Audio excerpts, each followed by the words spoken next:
날마다 말씀과 동행하는 동행 묵상 시간입니다. 오늘은 3월 3일 월요일입니다. 누가복음 8장 26절에서 39절 과연 누가 미친 사람인가? 라는 제목으로 말씀 묵상하도록 하겠습니다. 3월입니다. 만물이 소생하는 봄인데요.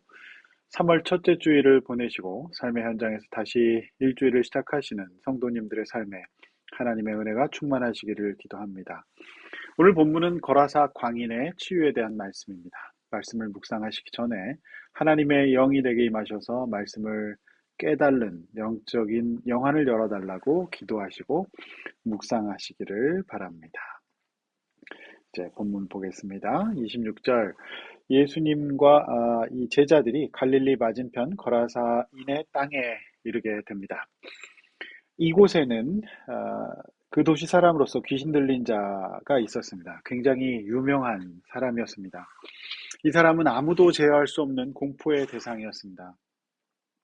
예수님께서는 이분이 귀신 들린 사람이라고 말씀하셨습니다. 그래서 귀신이 하는 일이 뭐지요? 이분이 옷을 입지 않고 집에도 거하지 않고 무덤 사이에 거했습니다. 그리고 막 소리를 지르고 그랬죠. 그래서 사람들이 제정신이 아니고 너무 무서우니까 쇠사슬과 고랑에 매여서 지켰습니다. 또 이제 어떨 때는 막 그것도 제어할 수가 없는 이제 이런 이 동네 사람들은 다 아는 어, 정말 무서운 그런 사람이었습니다.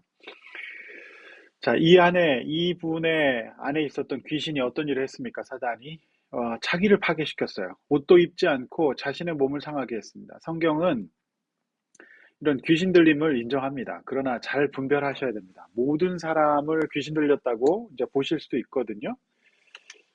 균형을 잘 잡으셔야 됩니다. 제가 지금까지 오랫동안 상담과 사역을 하면서 본 케이스들은 대부분 정신증이었습니다. 뇌 문제라고 하는 거죠. 이제 꾸준히 치료를 받으면 좋아지는 케이스들이 대부분입니다. 그러나 이 신학계에서도 또 정신의학계에서도 정신병과 귀신 들림에 대한 연구가 굉장히 중요한 관심사이고 오랫동안 연구가 진행되어 왔기 때문에 나름대로 매뉴얼과 이론이 정립되어 있습니다. 이 매뉴얼에 따르면 우선 이런 모습을 하고 살아가는 사람들이 있다면 우리 주변에서 일단 정확한 진단과 치료가 필요합니다. 그래도 안 될 경우에 신학자들은 이제 귀신 들림의 가능성에 대한 문을 열어놓고 있습니다. 제어가 안 되는 부분이라든지 이런 거죠. 근데 대부분은 이제 치료가 가능한 정신병일 가능성이 많다라고 하는 겁니다. 다만 넓은 의미에서 영적으로 하나님을 떠난 인간의 영혼에 거하는 영, 즉 이제 마귀 사탄의 역사가 있습니다. 오늘 그걸 이제 우리 또 본문에서 보게 되는데요.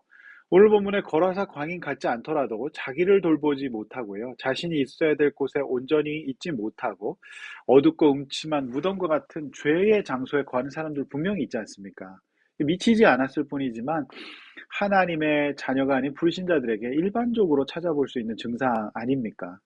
또 하나님을 믿는 하나님 자녀일지라도요. 성령 충만하고 또 말씀과 기도 가운데 깨어서 자신의 내면 세계를 돌보면서 지켜서 건강한 자존감과 긍정적인 마음, 믿음의 눈을 가지고 살지 않으면 오늘 본문의 거라사 광인 같은 어떤 깊은 침체를 경험하기도 하죠. 자, 본문 계속 이제 보겠습니다. 자, 거라사 광인은 예수님을 알아보죠. 28절에 나오죠. 예수를 보고 부르짖어 큰 소리로 불러 이르되 지극히 높으신 하나님의 아들 예수여 당신이 나와 무슨 상관이 있습니까? 당신께 구하노니 나를 괴롭게 하지 마소서. 막 떠나달라고 나를 내버려 달라고 막 이렇게 얘기하는 것이죠. 그분을 지극히 높으신 하나님의 아들로 알아봅니다. 그러나 경배하지는 않고 저항합니다. 이게 영적 저항이죠. 괴롭게 하지 말라. 그래서 29절 말씀 보면 그러나 예수께서는 이 땅에 오신 이유가 우리를 죄와 사망의 권세에서 해방하시는 하나님의 아들 메시아로 오셨기 때문에 그 사람 안에 있는 더러운 귀신은 통제될 수밖에 없습니다. 꾸짖어 나오게 하십니다. 이게 대적할 수가 없어요. 하나님의 이 통제 아래서 모든 사단의 영은 힘을 잃게 돼 있거든요. 따라서 이제 오늘 이 첫 번째 문단이 주는 교훈이 있는데요. 그것은 첫째, 하나님의 자녀가 되어 복음을 듣고 예수님을 영접하지 않는 이상 미친 사람은 아닐지라도 본질적으로 거라사 광인 같은 자신을 파괴하고 온전히 있어야 될 곳에 있지 못하는 특성을 지닌다는 것을 알고 늘 말씀과 기도로 깨어서 성령 충만해야 된다는 것을 알 수 있습니다. 두 번째, 모든 정신병을 가지고 있는 사람들이 귀신 들린 사람으로 보기보다 우선 치료해야 되고 그래도 안 되는 경우에 영적인 회복을 위해서 기도해야 된다는 것을 알게 되는 것이죠. 30절 예수께서 내 이름이 무엇이냐 물으신지 군대라 합니다. 많은 귀신이 들렸기 때문이죠. 31절 그들이 거할 곳은 무저갱입니다. 그러니까 이제 지옥을 말하죠. 32절, 33절 거라사에는 돼지 목축업자가 많았다고 합니다. 돼지를 많이 기르는 곳이었습니다. 그래서 그 귀신들이 돼지에게로 들어가는데요. 그 유대인들은 돼지를 부정한 동물로 취급했습니다. 그래서 이 거라사는 외곽 지역일 수밖에 없었을 겁니다. 그렇죠. 부정한 거를 집단 이제 기르니까요. 바로 그곳에 이 광인이 살고 있었던 겁니다. 그러니까 이 거라사 지역은 아주 소문이 안 좋고 일종의 저주받은 지역처럼 아주 사람들이 꺼려하는 지역이었을 걸로 보입니다. 예수께서 바로 그곳에 가신 겁니다. 굉장히 상징적인 말씀이죠. 34절 돼지를 치던 자들이 주인에게 이 사실을 알리죠.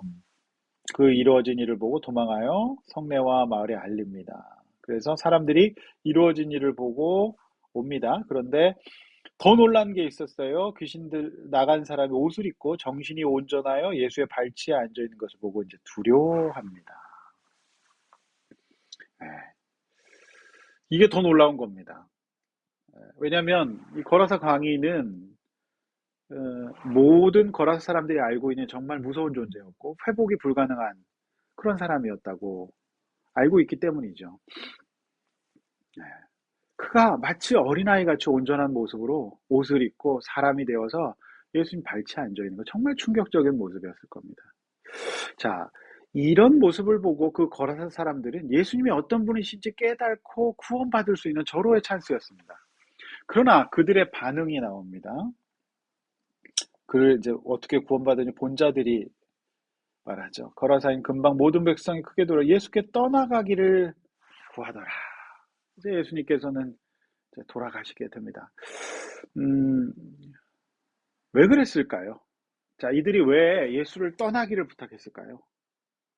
자, 그들은 더 이상 경제적 손해를 보고 싶지 않았던 겁니다. 예수님이 어떤 분인지, 왜 그분이 하나님의 아들이시고 우리를 온전케 할 하나님이신지에 대해서 알 수 있는 놀라운 구원의 기회를 단지 경제적 손해 때문에 차버렸던 것이죠.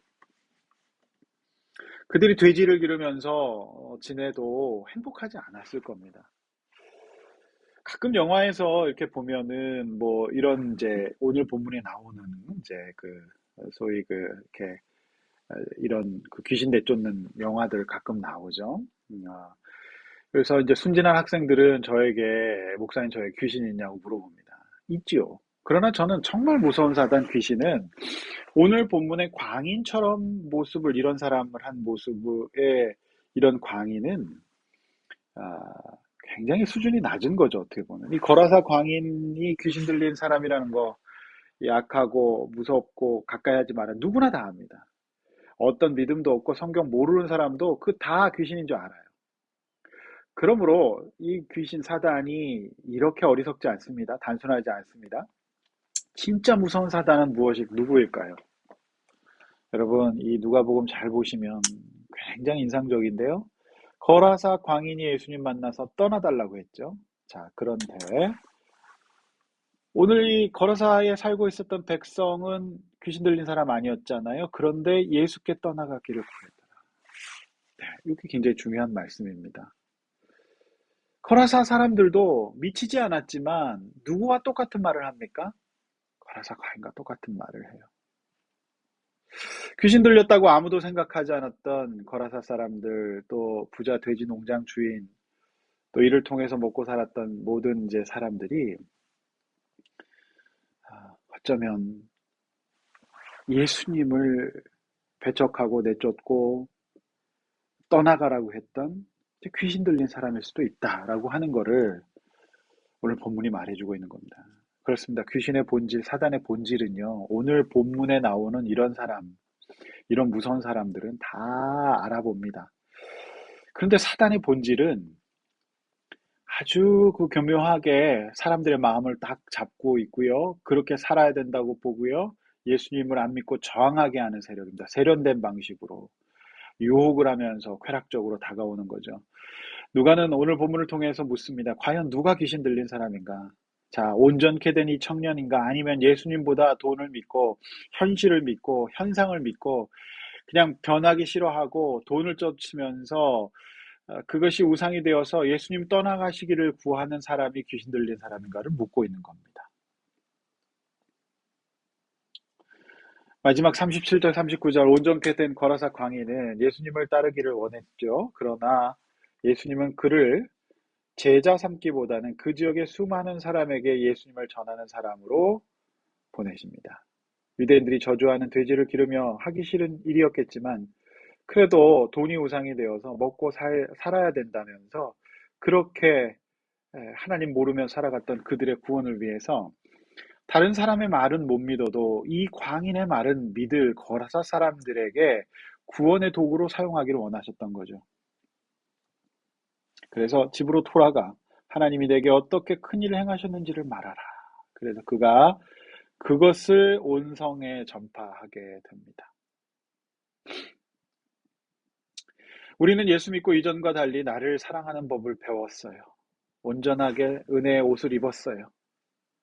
또 어두운 죄의 자리가 아니에요. 이제 온전한 예배의 자리에 하나님의 집에 예배당에 거하게 됐습니다. 또 믿음의 가정으로 돌아가게 됐습니다. 여러분, 이런 간증을 가지고 오늘 하루 내 주변의 거라사 사람들에게 삶으로 간증해 보시지 않겠습습니까? 오늘 이 본문의 신학적인 해석, 귀신 들림, 이런 거보다 더 중요한 거는 그렇지 않았던 사람들, 이 거라사 사람들, 예수님을 떠나라고 했던 사람들의 구원이 저는 오늘 본문에 있어서 더 중요하고 오늘 우리에게 주는 묵직한 메시지라고 생각합니다. 기도하시겠습니다. 하나님 아버지, 이 시대 사단은 영악해서 누구나도 다 구별할 수 있는 피 흘리고 머리 풀고 소복 입고 나타나지 않습니다. 이 세상 사람들이 하나님으로부터 독립되어 내가 우상이고 또 이 땅에서 어떤 재물이 우상이고 그렇게 돼서 하나님 필요 없다고 저항하면서 살아가는 떠나가시라고 말하는 이 사단의 권세가 더 무서운 권세라는 것을 알게 하여 주시옵소서. 아버지 하나님, 우리도 예수 믿고 이 사람처럼 이 거라사 광인처럼 온전하게 나를 사랑하게 하여 주시옵소서. 그리고 이제 더 이상 있지 않아야 될 곳에 있지 않게 하여 주시고 주님의 은혜에 머무르며 우리 예배당에 거하며 영적 공동체에 거하며 믿음의 가정에 잘 거하여서 나아가 이제 사명 있는 인생, 나의 삶에 나를 아는 사람들, 내가 누구인지 아는 사람들에게 복음을 전해서 값지고 귀한 인생 살 수 있도록 새 포도주 부대가 되게 하여 주시옵소서. 새 옷을 입게 하여 주시옵소서. 예수님의 이름으로 기도하옵나이다. 아멘.